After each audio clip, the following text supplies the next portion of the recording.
Overhearing what they said, Jesus told him, "Don't be afraid. Just believe." He did not let anyone follow him except Peter, James, and John, the brother of James. When they came to the home of the synagogue leader, Jesus saw a commotion, with people crying and wailing loudly. He went in and said to them, "Why all this commotion and wailing? The child is not dead, but asleep." But they laughed at him. After he put them all out, he took the child's father and mother, and the disciples who were with him, and went in where the child was. He took her by the hand and said to her, "Talitha cum," which means, "Little girl, I say to you, get up."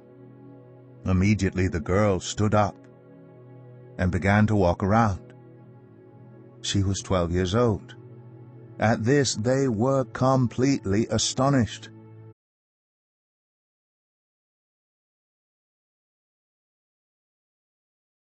Me and my words remain in you. Ask whatever you wish, and it will be done for you. This is to my Father's glory, that you bear much fruit, showing yourselves to be my disciples. As the Father has loved me, so have I loved you. Now remain in my love. If you keep my commands, you will remain in my love, just as I have kept my Father's commands and remain in his love. I have told you this so that my joy may be in you, and that your joy may be complete. My command is this: love each other as I have loved you. Greater love has no one than this, to lay down one's life for one's friends. You are my friends if you do what I command. I no longer call you servants, because a servant does not know his master's business. Instead, I have called you friends. For everything that I have learned from my Father I have made known to you.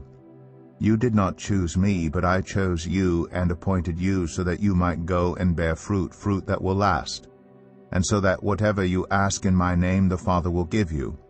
This is my command: love each other. If the world hates you, keep in mind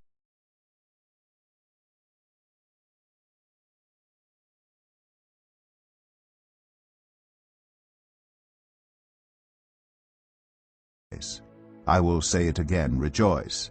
Let your gentleness be evident to all. The Lord is near.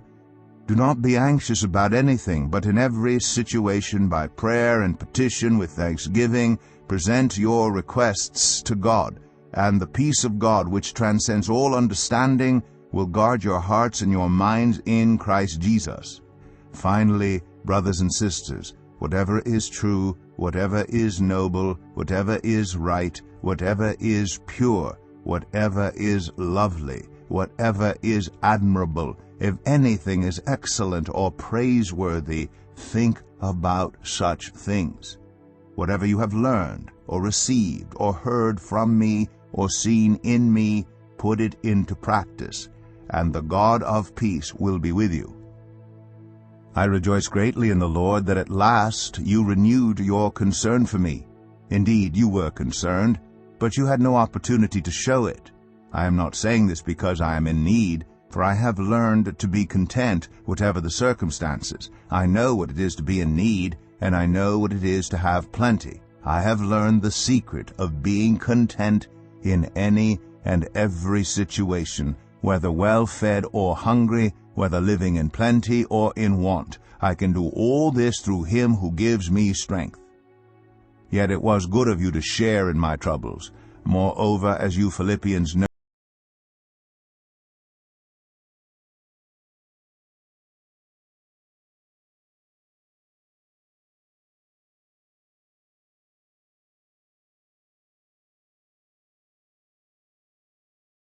those entrusted to you, but being examples to the flock.